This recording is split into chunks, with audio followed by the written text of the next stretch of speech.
This conversation is brought to you by philosopherstalk.com, where thinkers discuss. Created by AITalkerApp.com, create your own animated conversations. Link in the description.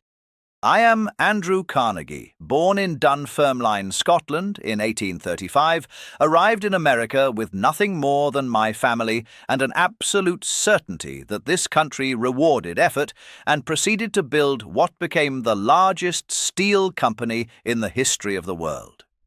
Before my death in 1919, I gave away more than $350 million, funded 2,509 libraries across the English-speaking world, established Carnegie Mellon University, Carnegie Hall, the Carnegie Endowment for International Peace, and a considerable number of other institutions that continue to serve humanity well. I wrote The Gospel of Wealth in 1889, which remains the definitive moral framework for how great wealth should be understood and administered by those capable enough to accumulate it. I am here today because California has proposed to tax its billionaires at rates that would cause any reasonable man to pack for Nevada, and I have a few observations on the wisdom of that proposal. I am Karl Marx, born in Trier, Prussia, in 1818, and I spent my life doing what Carnegie never bothered to attempt, which is to actually understand why poverty exists in the first place, rather than simply congratulating himself for being generous enough to build libraries in the neighborhoods his workers could not afford to leave. I wrote Capital, the most rigorous and comprehensive analysis of how wealth is created, extracted and concentrated under industrial capitalism that has ever been produced. I wrote the Communist Manifesto, the economic and philosophic manuscripts, and the critique of the Gotha program, which addresses directly whether voluntary redistribution by the wealthy is an adequate substitute for structural justice. I am here today because the California billionaire tax is, in the long sweep of history, an embarrassingly modest correction to a system of legally sanctioned extraction.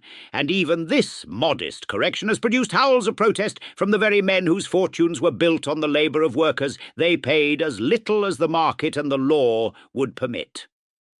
I find that instructive. My opponent has opened with the suggestion that I never understood poverty, which is a remarkable claim to make about a man who arrived in America at the age of 13 and went to work in a cotton factory for $1.20 a week.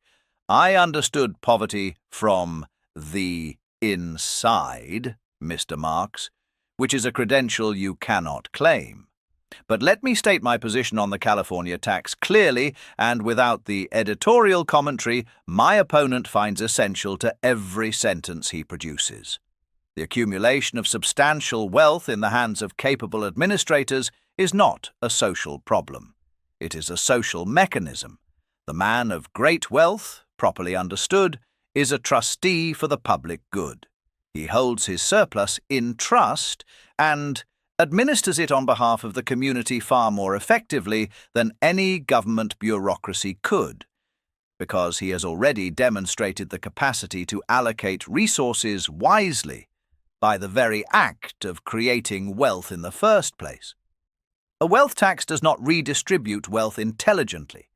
It confiscates wealth and transfers it to an administrative apparatus with no capacity for discernment, no real accountability for waste, and no understanding of where investment produces the greatest return for the greatest number of people.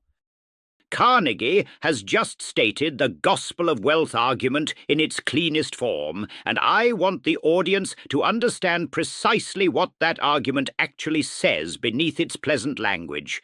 It says that the workers who produced Carnegie's steel, men who worked 12-hour shifts in furnaces that regularly maimed and killed them, who went home to company towns and bought their food from company stores at company prices, should be grateful that their employer chose chose to spend some portion of the wealth they generated on libraries they might someday visit, provided they had recovered sufficiently from the shifts that generated that wealth. The trustee theory of capital is not a theory of justice. It is a theory of charity, dressed in the language of responsibility. And charity is precisely what the powerful offer when they wish to avoid the question of justice entirely.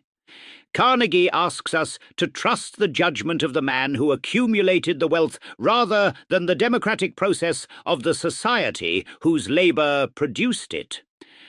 I find that request unconvincing.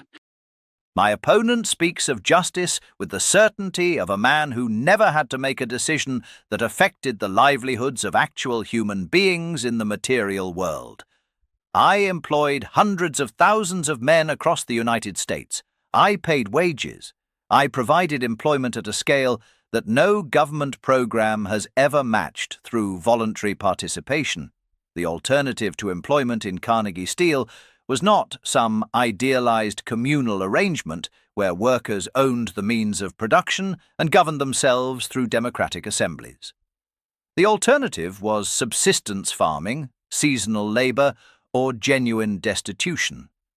The workers who labored in my mills were materially better off for doing so, and the wealth that enterprise generated elevated the standard of living of every American through cheaper steel, better infrastructure, lower construction costs, and the philanthropic institutions my profits funded.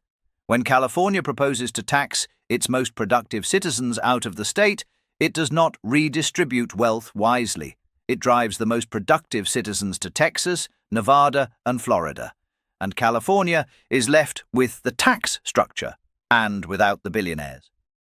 I will acknowledge that Carnegie has just made the most coherent version of his own argument, which is more than most of his ideological successors manage. And since my opponent presents his position as if it has no serious intellectual opposition, let me steelman it properly before I take it apart, because I prefer to dismantle the genuine structure rather than a convenient imitation of it. I do this not because I am interested in fairness to Carnegie, but because I am interested in being seen to defeat the real argument, rather than a weakened stand-in. The strongest case for Carnegie's position is this. Concentrated wealth in the hands of capable private allocators does produce real and significant social goods. The Carnegie Libraries are real institutions that educated real people. Carnegie Mellon University exists and has produced genuine scientific advances. Private philanthropy has funded research, cultural institutions, and educational opportunities that government programs might not have prioritized or administered as efficiently. Furthermore, the concern about capital flight is empirically legitimate. When high taxes cause wealthy individuals and their capital to relocate, the tax base contracts, investment declines, and the workers the tax was meant to help can find themselves with fewer jobs and a smaller public sector. That is the steelman. I present it accurately, and I intend to demonstrate that even the real argument is insufficient. The courtesy is noted, and I will return it, because the most effective way to address a position is to address the strongest version of it rather than the caricature. I will steelman my opponent's argument now, not because I am generous by nature toward Marx's conclusions, but because I intend to defeat those conclusions properly, and I prefer that the audience see me do it. The strongest version of Karl Marx's argument is not about the inevitable collapse of capitalism or the dictatorship of the proletariat, which the historical record has been somewhat unkind to. The strongest version is this. Voluntary redistribution by the wealthy is structurally unreliable, because it depends entirely on the character, priorities, and ongoing discretion of the individual wealth holder. Andrew Carnegie chose libraries. Another man of equivalent wealth and equivalent legal standing might choose horse racing, political campaigns, or simply a larger estate in the Scottish Highlands. The social goods produced by private philanthropy are real, but they are also arbitrary, reflecting the donor's preferences rather than the community's needs. And more fundamentally, private charity does not address the conditions that produce the inequality in the first place.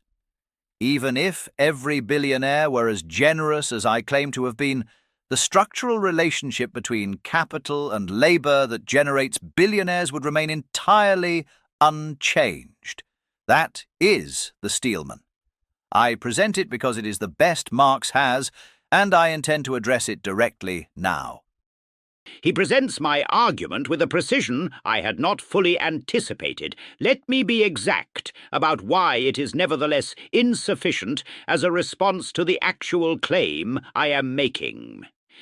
Carnegie's philanthropic model requires us to accept that the person who extracted the surplus value created by workers' labour is the appropriate judge of how that surplus value ought to be returned to society. This is not trusteeship. This is the extraction of resources through a structural power imbalance, followed by the partial, discretionary and self-congratulatory return of a portion of those resources according to the preferences of the extractor, who then receives the social status of a philanthropist in addition to the original accumulation. The California billionaire tax is not confiscation, as my opponent frames it. It is a partial and long overdue correction to an accounting error that has been accumulating for over a century.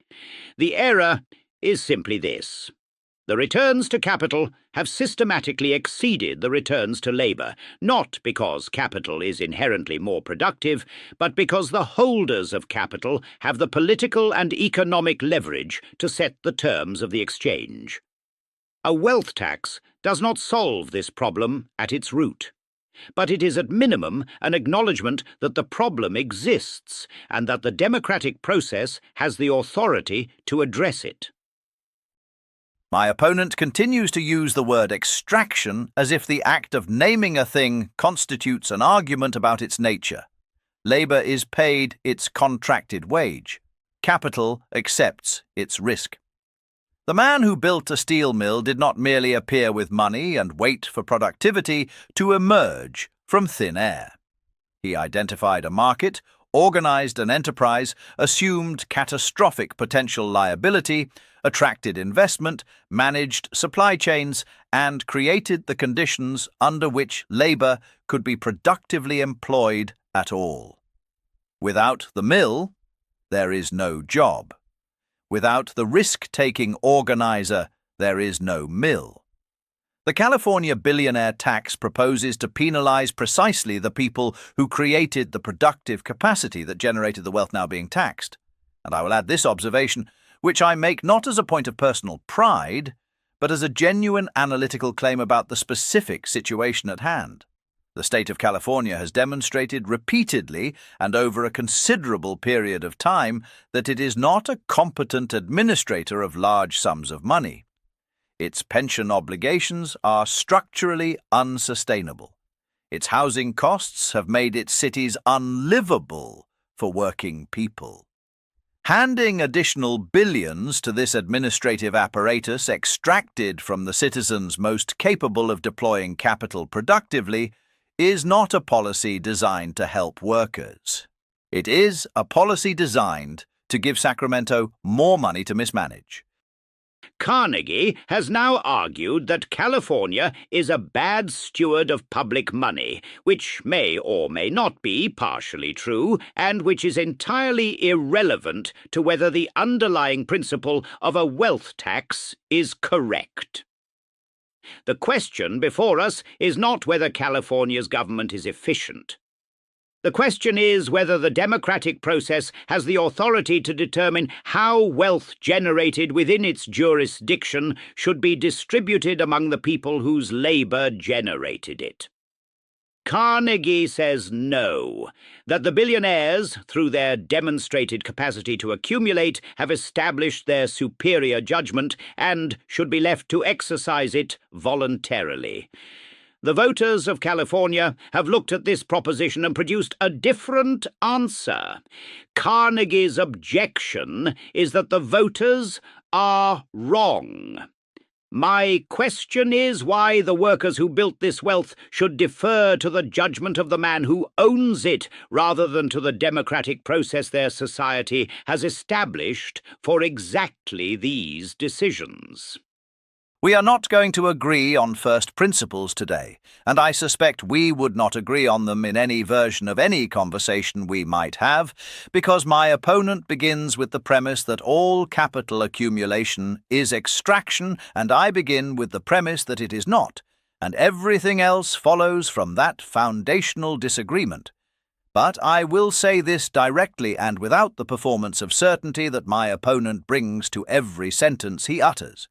The California billionaire tax will not produce the outcome he desires.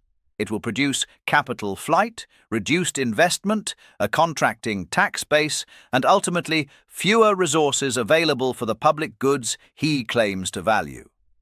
I have said this with specificity. I have said it with reference to actual economic mechanisms. My opponent has responded with arguments about the moral legitimacy of democratic process, which is a real argument but is not a rebuttal of the economic prediction. California will lose its billionaires. The workers who remain will not be better off for it. Carnegie ends Part 1 with the confident prediction that California will lose its billionaires, stated as if this outcome is obviously catastrophic rather than potentially instructive. I will add only this. The man who wrote that he who dies rich dies disgraced is now making an extended argument for why the rich should be left to distribute their wealth on their own terms and their own timeline. I look forward to Part 2, where we will discuss the specific historical record of how that voluntary distribution actually functioned in Carnegie's own company, at a time and place somewhat closer to home than the Dunfermline libraries. I am not afraid of homestead, Mr. Marx. I have thought about it every day for 30 years. We will continue shortly.